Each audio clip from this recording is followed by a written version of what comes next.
Welcome to my channel. Halo semuanya, kita balik lagi di pembahasan Tower of God chapter minggu ini. Seperti biasa, sebelum kita mulai pembahasannya, jangan lupa untuk like setiap chapter Tower of God-nya. Dan pakai koin kalian juga jika chapter terbarunya sudah keluar di webtoonnya ya.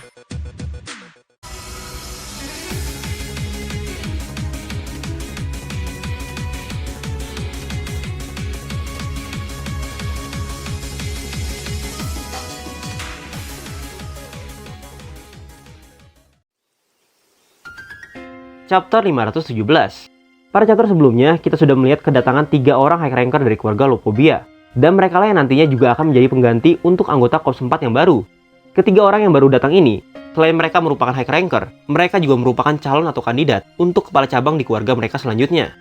Ketiga orang ini yaitu, pertama Lopobia Mayor dan kedua Lopobia Candidi, yang masuk melalui portal yang dijaga oleh Liborik. Lalu yang ketiga adalah Lopobia Cisarius.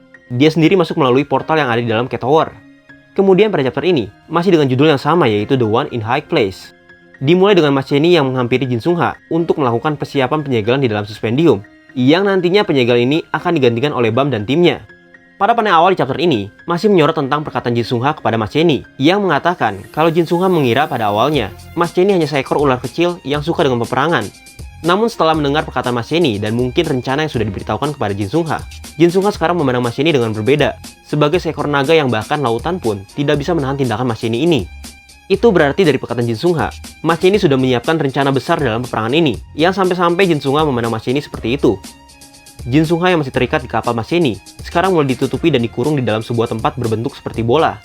Jika kalian bertanya-tanya, kenapa Jin Sungha dikurung di dalam bola itu, dan mau dibawa kemana dia? Padahal Mas Cheney mengatakan kalau dia mau Bam untuk menggantikan penyegelan gurunya. Nah, pada chapter ini akan dijelaskan kemana Mas Cheney akan membawa Jin Sungha. Tapi untuk pembahasannya nanti aja lah ya, sekalian berjalannya cerita.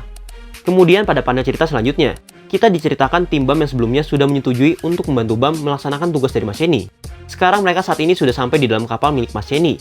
Tapi sesampainya mereka di sana, bukan sambutan dari Mas Cheney yang mereka dapat, melainkan para tentara jahat sekaligus bawahan yang mengikuti Mas Cheney. Mereka langsung mengepung Bam dan timnya sesaat mereka tiba di sana. Para penjaga itu berkata bahwa mereka diperintahkan oleh Mas Cheney untuk menangkap tim Bam hidup-hidup dan membawa mereka ke hadapan Mas Cheney. Tapi di tengah keributan yang ada saat itu, tiba-tiba dari belakang tim Bam keluarlah Marco Asensio dan membuat keadaan di sana menjadi sedikit lebih tenang.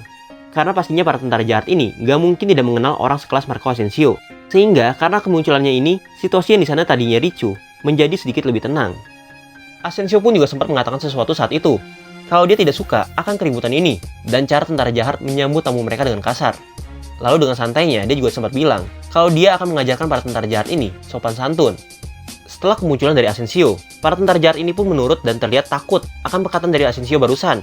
Sekaligus mereka terlihat kaget karena orang yang mereka kepung ini berisikan seseorang high ranker sekelas Asensio. Kemudian, setelah Asensio memperingatkan para tentara jahat atas sambutan kasar mereka, lalu terlihat di sana sebuah kapal yang memiliki logo jahat di tengahnya, yaitu kapal yang akan membawa tim Bam ke tempat penyegelan di suspendium. Bam dan timnya pun setelah dibantu oleh Asensio untuk menghindari tentara jahat, terlihat saat ini mereka sedang memasuki kapal tersebut untuk memulai keberangkatannya ke tempat penyegelan yang ada di dalam suspendium. Tapi tim Bam yang menaiki kapal ini tidak termasuk dengan Asensio ya. Karena setelah itu, kita diperlihatkan kondisi tentara jahat yang sebelumnya dihadang oleh Asensio. Kini ternyata Asensio sedang berdiri di antara tentara jahat yang sekarang sedang tergeletak dengan darah yang berceceran di mana-mana. Hal ini dilakukan oleh Asensio sendiri, sepertinya untuk menghilangkan saksi mata bahwa Asensio berada bersama dengan tim musuh saat ini. Seperti apa yang Mimin bilang sebelumnya, kalau Asensio tidak akan membantu Bam sampai akhir, namun hanya membantu Bam sebagian, sampai Bam dan timnya berhasil menuju ke tempat suspendium. Menurut Mimin juga, Mas Cheney sengaja menyuruh para tentaranya untuk mengepung Bam, supaya tidak ada yang curiga dengan rencana yang dia buat bersama Bam. Karena pembicaranya bersama Bam di chapter kemarin, juga dia lakukan di tempat yang tidak terlihat oleh siapa-siapa. Sampai-sampai ada seseorang misterius yang menghubunginya melalui pocket, karena dia mencurigai apa yang Mas Cheney bicarakan bersama dengan tim Bam sebelumnya. Selain itu dari kejauhan, sambil melihat tim Bam yang mulai masuk ke dalam kapal yang sudah disiapkan untuk ke tempat suspendium, Mas Cheney terlihat sedang memperhatikan tim Bam dari kejauhan. Di saat itu dia menjelaskan bahwa kapal biasa tidak bisa sembarangan mendekati suspendium dengan mudah. Sehingga itu kenapa tim Bam harus masuk ke dalam kapal khusus yang sudah disiapkan oleh Mas Cheney. Dan dengan kapal itulah Bam dan timnya bisa menggantikan Jin Sungha untuk disegel di dalam suspendium dan untuk mengambil barang yang Mas Cheney minta sebelumnya. Karena sesuai janji dari Mas Cheney, kalau dia tidak akan mengganggu Bam kabur jika Bam berhasil mengembalikan barang itu untuknya. Setelah melihat Bam dari kejauhan, untuk memastikan keberangkatannya, Mas Cheney kemudian berjalan ke suatu tempat untuk menemui Jin Sungha. Sesuai janji yang ditawarkan oleh Mas Cheney, bahwa Bam lah yang harus menggantikan Jin Sung Ha untuk masuk ke dalam suspendium. Sedangkan Jin Sung Ha ditempatkan di tempat lain oleh Mas Cheney. Mungkin lebih tepatnya disembunyikan oleh Mas Cheney ya. Sesampainya Mas Cheney di tempat Jin Sung Ha sekarang, terlihat bahwa Jin Sung Ha saat ini sudah terlepas dari mesin yang mengikatnya. Namun seperti yang Mimin bilang sebelumnya, kalau dia sekarang ini ada di dalam kurungan berbentuk bola. Di sana Mas Cheney mengatakan bahwa tindakan Bam yang sekarang ini, yaitu untuk menolong gurunya dengan menggantikan dirinya untuk disegel, merupakan cerita yang sangat menyentuh buat Mas Cheney. Namun Mas Cheney melanjutkan bahwa bukan hanya muridnya saja yang harus melakukan sesuatu untuk gurunya, tapi gurunya sendiri juga harus melakukan sesuatu untuk muridnya ini. Sehingga Mas Cheney meminta sesuatu untuk Jin Sung Ha lakukan di sana. Nah, menurut kalian, apa kira-kira yang diminta oleh Mas Cheney kepada Jin Sung Ha untuk dilakukannya? Sampai membawanya ke suatu tempat yang sengaja Mimin nggak ngomong dari awal di mana mereka sekarang. Ada yang mengatakan hal yang diminta oleh Mas Cheney untuk dilakukan oleh Jin Sung Ha sekarang adalah untuk menghubungi keluarga Ha dari sana. Dan Mimin cukup setuju akan mendapat ini. Karena kalau kita ingat dari pembicaraan Jin Sung Ha yang sampai bilang kalau Mas Cheney sekarang ini bukanlah seekor ular yang suka dengan peperangan, melainkan seekor naga yang bahkan lautan pun tidak bisa menahannya. Itu berarti menggambarkan bahwa rencana yang akan dilakukan Mas Cheney dalam peperangan ini sangatlah besar. Sehingga tidak ada seorang pun yang bisa menahan rencana yang telah Mas Cheney buat dalam peperangan ini. Hal itu membuat Mimin terbayang, mungkin saja memang Mas Cheney merencanakan untuk membuat peperangan ini semakin besar, dan membuat perpecahan di dalam menara semakin besar. Dengan cara menyuruh Jin Sung Ha memanggil anggota dari keluarga Ha, atau bahkan juga memanggil Hayurin untuk datang ke tempat ini. Karena kalau kita ingat lagi, dalam season 3 episode 85, Jin Sung Ha sempat mengatakan kenapa semua pengikut jahat tidak langsung saja membunuh Bam langsung. Kenapa harus repot-repot menangkap Jin Sung Ha terlebih dahulu? Lalu Jin Sung Ha berpendapat kalau semua pengikut jahat, entah itu tentara jahat, 10 keluarga agung, atau petinggi-petinggi di kerajaan jahat, sedang berselisih tentang masalah ini. Nah, Mas Cheney membetulkan bahwa intuisi dan pendapat Jin Sung Ha tadi benar. Kalau mereka saat ini sedang berselisih cara untuk membereskan seorang regular, yaitu Bam. Dan dia mau memanfaatkan kondisi ini, bahkan Mas Cheney mengatakan peperangan ini semakin besar, sehingga dia mau memperluas peperangan ini, dan tidak mau mengakhiri peperangan ini. Ditambah Mas Cheney juga sempat bilang, alasan Jin Sung Ha masih hidup sampai saat ini, karena dia merupakan tokoh penting dari keluarga Ha. Kalau kita lihat dari dua hal tadi, pertama dari perkataan Jin Sung Ha tentang naga yang tidak bisa dihentikan melambangkan Mas Cheney. Lalu kedua tentang Mas Cheney yang bilang, kalau alasan Jin Sung Ha masih hidup sampai saat ini, itu karena dia merupakan salah satu anggota penting dari keluarga Ha. Hal ini membuat Mimin tambah percaya dan yakin, kalau kemungkinan sesuatu yang diminta oleh Mas Cheney untuk Jin Sung Ha lakukan, adalah memanggil salah satu orang penting dari keluarganya, yang mungkin orang itu dekat dengan Jin Sung Ha atau kepala keluarga Ha sendiri. Kemudian, hal ketiga yang membuat prediksi ini semakin kuat adalah tempat Mas Cheney membawa Jin Sung Ha sekarang, yang dari tadi sengaja Mimin nggak kasih tahu itu di mana. Yaitu tempat mereka sekarang ini berada di dalam kapal terbang milik Cheon Hee Ha. Dari ratusan kapal terbang dan banyak tempat untuk membawa Jin Sung Ha, kenapa tempat Mas Cheney berada sekarang untuk meminta Jin Sung Ha melakukan sesuatu adalah di dalam kapal terbang milik Cheon Hee Ha, yang juga merupakan dari keluarga yang sama seperti Jin Sung Ha. Awalnya memang dari dua hal yang Mimin sebutin sebelumnya, masih terlalu cepat untuk bilang kalau keinginan Mas Cheney untuk Jin Sung Ha lakukan adalah memanggil anggota keluarganya. Tapi melihat lokasi mereka sekarang, hal ini membuat prediksi ini semakin kuat ya. Apalagi lokasi mereka saat ini berada di paling bawah kapal itu. Mungkin tempat itu bisa berkomunikasi langsung dengan para petinggi di keluarga Ha ya. Bagaimana menurut kalian tentang prediksi yang satu ini? Kalau memang benar dan akan terjadi, peperangan ini akan menjadi peperangan yang sangat besar sih, sesuai dengan perkataan Mas Cheney. Kemudian setelah menceritakan permintaan Mas Cheney yang akan dilakukan oleh Jin Sung Ha, kita berpindah ke tempat Evan Kel berada. Terlihat di sana kalau sekarang ini Evan Kel sedang melawan bos terakhir di dalam arenanya. Dengan gampangnya dan tidak terlihat kesulitan, bahkan dia tidak terlihat menggunakan ancient power-nya, Evan Kel dengan mudahnya mengalahkan bos monster terakhir yang ada di sana. Sepertinya bos terakhir ini berbeda dengan bos hybrid yang Mas Cheney lepaskan ya, karena Evan Kel tidak terlihat kesulitan melawannya. Atau memang Evan Kel aja yang terlalu kuat, sampai-sampai Mackenzie pun host dari game ini yang melihat pertarungan Evan Kel dari high cost-nya, memuji Evan Kel bahwa tidak diragukan kalau Evan Kel akan dengan mudahnya melewati permainan ini. Kemudian setelah mengalahkan monster terakhir yang ada di sana, Evan Kel, Han Sung Hyo, dan Lee Faf langsung menuju titik finish untuk langsung berteleport ke tempat yang mereka ingin tuju.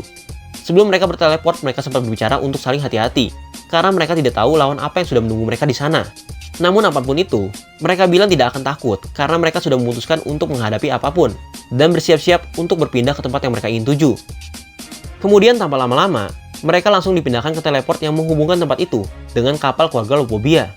Namun ternyata keberuntungan nggak ada di pihak Han Sung Hyo dan Lee Faf untuk saat ini, karena mereka ternyata berpisah dengan Evan Kel saat mereka berteleport. Memang betul mereka berdua berpindah ke depan sebuah teleport, tapi permasalahannya, teleport itu sedang dijaga oleh Lee Borik dan dua orang high ranker dari keluarga Lopobia. Sekaligus yang membuat mereka ini tidak beruntung, yaitu Evan Kel pun tidak ada di sana. Lee Borik yang sedang berbicara dengan dua orang high ranker dari keluarga Lopobia yang baru datang, harus kedatangan dua orang baru lagi yang tentunya sempat membuat Lee Borik bingung. Ternyata dua orang itu, Han Sung-yu dan Lee Fav yang dikenal dari mantan pasukan Kalavan, yang juga berkhianat untuk bisa tetap hidup, tapi sekarang ini dia malah kembali untuk mati. Memang kan Mimin bilang, cukup nggak beruntungnya mereka berdua ini, yang ditinggal oleh Evankel entah kemana. Tapi memang Mimin sempat bingung sebelumnya, kalau Evankel dan Kalavan sama-sama ke tempat Iborik, akan tidak seimbang pertarungan Kalavan dengan Iborik nanti. Oleh karena itu ternyata, Xiu sengaja membuat Evankel berpisah dengan Han Sung-yu dan Lee Fav. Namun sepintar-pintarnya Han Sung-yu, atau sekuat-kuatnya Han Sung-yu, tidak mungkin kan dia bisa mengalahkan 3 orang high ranker ternama. Ditambah lagi Lee Fav yang setahu Mimin, sudah kehabisan kesempatannya menggunakan peluru dari administrator. Sekarang ini seharusnya sesuai pengakuannya sendiri, dia tidak lebih kuat dari seorang regular. Berarti sayangnya Han Sung-yu harus menahan mereka sampai Kalavan tiba. Atau mungkin dari tim Karaka, atau tim Cha tiba. Wah, jangan sampai Han Sung-yu yang akan dikorbankan pada chapter ini ya. Lalu kita masuk ke panel tempat Love bertemu dengan high ranker yang juga baru tiba di sana, yaitu Kikarius. Tadinya, Kikarius ini sepertinya tidak menyadari keberadaan Love di sana, karena terlihat dia dengan santainya keluar dari kapalnya. Tapi tidak lama setelah itu, tiba-tiba dia menggerakkan jarinya dan dari sana keluarlah jaring yang menyerang Love secara langsung. Sepertinya Xiu membuat karakter Cisarius ini seperti Spider-Man ya, karena selain bentuknya berbentuk seperti manusia laba-laba, dia juga bisa menyadari keberadaan seseorang di sekitarnya. Jaring yang dilempar ke tubuh Love ini membuat Love terlempar cukup jauh, dan juga membuat dia terperangkap di antara jaring laba-laba yang menempelkannya dengan sebuah dinding. Lalu Love berusaha untuk melepaskan jaring ini dari tubuhnya, namun seperti sifat jaring laba-laba pada umumnya, sehingga jaring ini sangat susah untuk dilepaskan oleh Love. Karena sedang sibuk-sibuknya Love untuk melepaskan dirinya dari jaring laba-laba, dia tidak sadar kalau ternyata sekarang ini Cisarius sudah berada di depannya, dan bersiap-siap melakukan sesuatu pada dirinya ini. Lalu di saat keadaan yang genting bagi Love ini di antara hidup dan mati, tiba-tiba dari belakang Cisarius, muncullah semburan api dari atas yang cukup besar. Orang itu adalah ranker pengguna api satu-satunya di Timbam, yaitu Evankel. Ternyata Evankel bukan menghilang, namun dia dipindahkan ke depan teleport satunya, yang berada di dalam Cat Tower. Itu berarti secara tidak langsung, dengan kedatangan Evankel di tempat Mule, dan kedatangan Han Sung-yu di tempat Iborik, yang mereka sama-sama mempunyai tujuan untuk menghancurkan teleport. Berarti bisa dibilang kalau kedua tempat itu masing-masing menghubungkan dengan kapal induk milik Lopobia. Kedatangan Evankel di sana seperti biasa dengan angkunya tanpa rasa takut. Dia mengatakan kalau dia akan membakar dan mengalahkan orang berbentuk laba-laba di depannya ini. Sedangkan calon kepala cabang ini yang melihat di depannya kedatangan seseorang yang diselimuti dengan api. Dia langsung sadar kalau orang itu adalah Evankel. Saking terkenalnya Evankel, bahkan ranker-ranker kelas atas di dalam keluarga Lopobia mengenal siapa itu Evankel. Bahkan saat melihat Evankel, Kikarius ini seperti memasang muka yang ketakutan. Lalu setelah kedatangan Evankel barusan, kita diperlihatkan kondisi di dalam kapal induk Lopobia.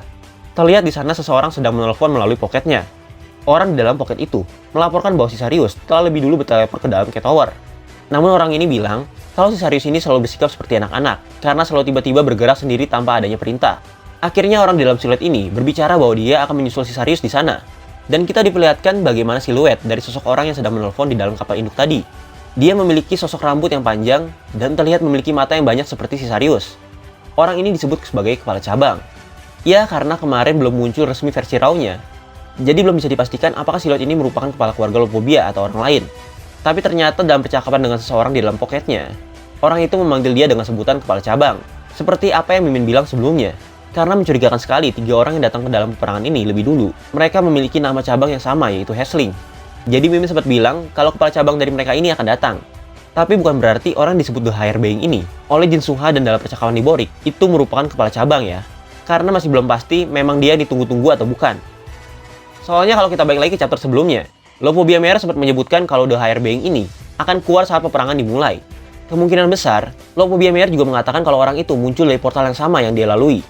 Berarti masih ada kemungkinan orang yang dimaksud The Higher Being ini bukan kepala cabang ya. Melainkan masih ada orang lain yang lebih tinggi dari dirinya. Kalau kita lihat dari percakapan orang tadi, kepala cabang ini akan keluar melalui teleport di dalam Cat Tower untuk membantu Cisarius. Berbeda apa yang dibilang oleh Meyer, kalau kemungkinan besar orang itu akan keluar dari teleportnya.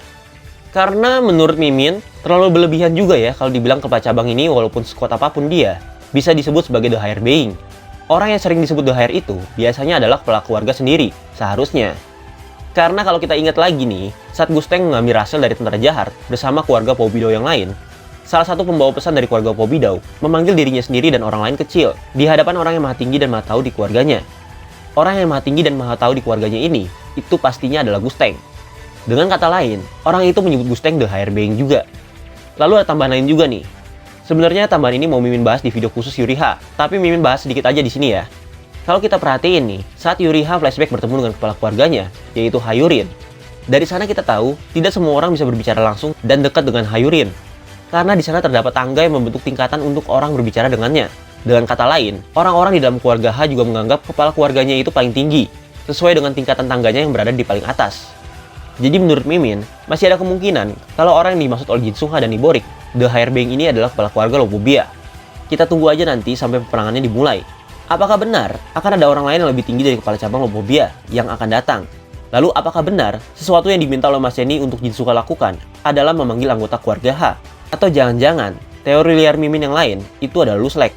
Karena melihat kedekatannya dengan Luslek, dan kita juga tahu kalau Luslek ingin Jin Sung Ha untuk menjaga Bam. Bisa jadi juga orang itu dia.